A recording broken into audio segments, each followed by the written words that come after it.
Well, the Anbernic 503 is now with us. The first time I got my hands on an Anbernic device, so I'm pretty excited about jumping in this video. We're going to be checking out the compatibility of this device, see if it's well built, see if there's anything that could be improved on, if it's worth you guys to be picking up. In the timing of this video, this is available from the UK and pre-orders are up if you want to go ahead and check out that link below. But first, by hitting that like button and smashing that subscribe, you'll be helping this channel greatly and it'll be much appreciated. Well, let's look at the packaging here. Pretty simple but yet effective. Some colors would be nice. Got us some info here, what is going on inside. We got the 64GB model, basically overkill unless you start packing it with CD-ROMs, and it's the blue color. Blue is new to me and it did look pretty awesome within the pictures. Then we got the specs on the device, more on this later on in the video. Definitely some questionable choices, I would say. We got some bubble wrap to welcome us, and got some added protection, which is really nice because you do want to look after your Anbernic when it's coming through the post. And the Anbernic 503, but let's put that aside for now and see what else we got inside. We got some wipes, which means there's definitely a screen protector in here, a manual, which will be very handy explaining all the shortcuts and hotkeys, which I'll explain a bit more later on. And we have another USB-C cable. I'm swimming in them by now, but they are very handy. There's the screen protector, and now for some extra wishful thinking. Nope, nothing else left inside. Now let's get my hands on the Anbernic. First initial take on this is nice. Now this is a better sized handheld at a convenient price. We got 2 micro SD slots here. I know I'm still taken back by Anbernic's devices as I'm still kind of new. The one on the left is for the OS, which is a Linux-based operation system with Emulation already set up and stored and ready to go. And then one on the right side is a 64GB SD card just to put all your ROMs on.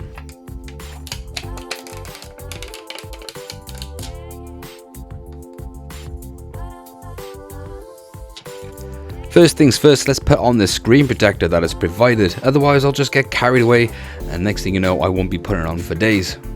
Yeah, I'm not the most professional at this, a couple of tries is needed. Well, let's just boot this up because I'm pretty eager, and that really didn't take too long, and wow, it's all set up and ready. And this almost 5-inch Samsung OLED screen is a really tidy screen. Them colors will be popping. This video probably won't really do it justice unless you're watching it on, say, a Switch OLED or something like that. It comes with a very smart looking theme here as well. Let's just max out this volume to see if this is pretty loud.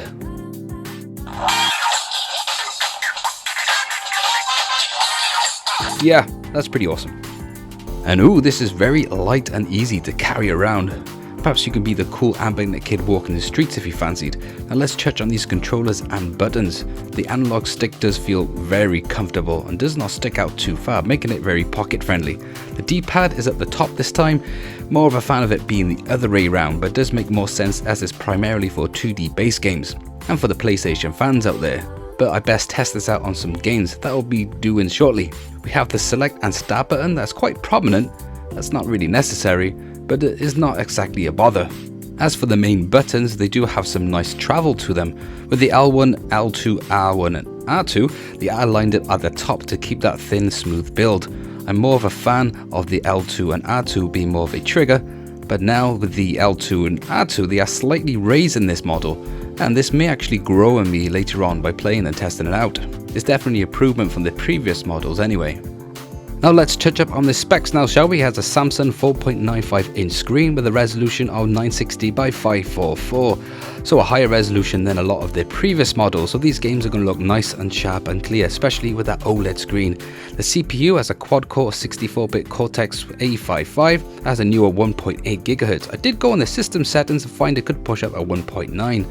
It does have 16GB built in of memory and have a 1GB DDR4 RAM. People were saying they would like to see a 2GB version, but that may be more than enough what we need, especially being DDR4, a very fast type of RAM. It has a whopping 5GHz Wi-Fi built in, which is awesome. It has a Bluetooth 4.2, so we can hook up our controllers, which I explain later on in the video, and then doesn't have touchscreen, but to be honest, this is the type of games that wouldn't need touchscreen anyway. It is reported to have a 3500 mAh battery, so you could be gaming for about 6 hours. All in all, I find this device very comfortable in the hand to use. These buttons do feel like something that you would find in a more of a premium device, though the plastic shell does not give that same impression. but it's still not bad at all. The power button is concaved on the left hand side, where I found no accidental use, to my surprise. The volume buttons are on the right hand side, where I thought that would also cause some problems, but still no, and I've used this device for a week and that still hasn't really picked up anything yet. Still, it would look nicer on the top of the handheld. Games up to the PlayStation 1 era will run absolutely great and has been all pre-set up for you on this device. Though to trigger any functions like the screen brightness or exit any games, or even more, you have to press the function button that is at the bottom of the unit. This does take a while to get used to, and I did find myself pressing the reset button quite a bit, but after a while I did actually get used to this. At some point I may go ahead and just make RetroArch to exit this game by just pressing start select at some point, just to make it even more convenient.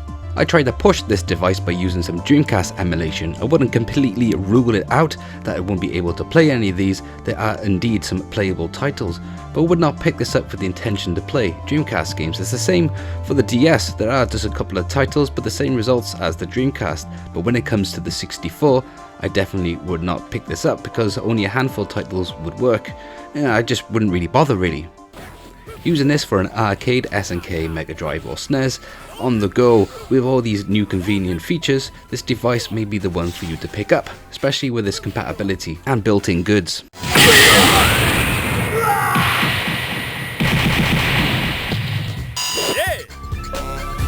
This making it easier for new gamers to jump on board, or just people that want an all-in-one retro gaming solution. Though personally I don't like to support the idea of built-in ROMs, at least with a folder structure on an SD card for people to add their own.